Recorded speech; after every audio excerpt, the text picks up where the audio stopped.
महागठबंधन के लोग जो महाठगबंदी का काम करना चाह रहे हैं, उनको खाड़ी का पुल याद नहीं आता। याद रखो, इन जालिमों से कह दो कि बहुत हुई हकमारी, अब लेके रहेंगे हिस्सेदारी। इन बेईमानों ने जिन्होंने हमें बीमार कर दिया है, उससे इंसाफ लेना जरूरी है।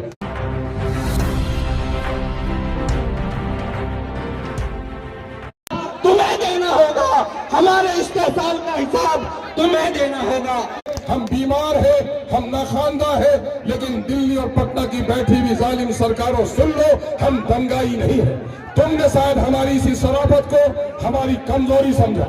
आजादी के वक्त जब सन 1947 का 15 अगस्त का दिन हुआ था और सूरज की किरण पहले निकली थी, तो नीतीश जी सबसे पहले उस किरण ने सिरसी के लोगों को सलाम किया था, खाड़ी के लोगों को सलाम किया था। नालंदा में 10 मिनट बाद आजादी की सूरज को आपने देखा था। दिल्ली में बैठे हुए लोगों 45 मिनट बाद आपने हमारे सूरज को देखा था आजादी का। महाराष्ट्र में बैठे हुए लोगों 1 घंटे के बाद सूरज हमको की आजादी को देखा था। लेकिन सूरज की आजादी की किरण जो सूरज की पहले पहुंची, आज वो इलाका सबसे खस्ता हाल है। हम ऐसे नहीं थे। आजादी के बाद भी हमारे इस इलाके में 1970 तक बिहार के दूसरे हिस्से के मजदूर काम करने के लिए आते थे। कोई बैठक ऐसा न था जो बिहार के दूसरे जिले का मजदूर यहाँ पर न था। इसका मतलब क्या था कि हम बिहार के दूसरे इलाके से अच्छे थे।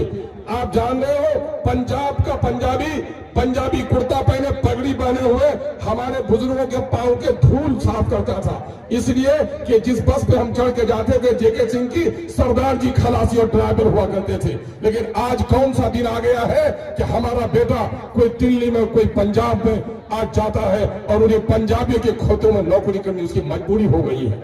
10-12 साल का बच्चा दिल्ली के होटलों में पोछा मारता है। माँ बिस्तर में बीमार है लेकिन पेट की आग है, माँ के दवा के पैसे नहीं, दिल्ली जाना उसकी मजबूरी है और माँ की लाश को पड़ोसी दफनाता है। 15 दिन की दुल्हन, हाथों के मेहंदी के रंग भी उसके अभी फीके नहीं हुए हैं कि गरीब बेचारे दूल्हा को शादी का कर्ज उतारने के लिए कहीं हरियाणा जाना पड़ता है। आप देखते हैं हर महीने में कोई ऐसी बस्ती नहीं है जहां कभी छत से गिरकर, जहां कभी खेत में, जहां कभी बिजली के खंभे से टकराकर लाश हमारी बस्तियों में नहीं आती है। हम हमारे घरों में मातम नहीं होता। किन जालिमों ने हमारे साथ ऐसा किया? क्या हमने टैक्स के पैसे नहीं दिए?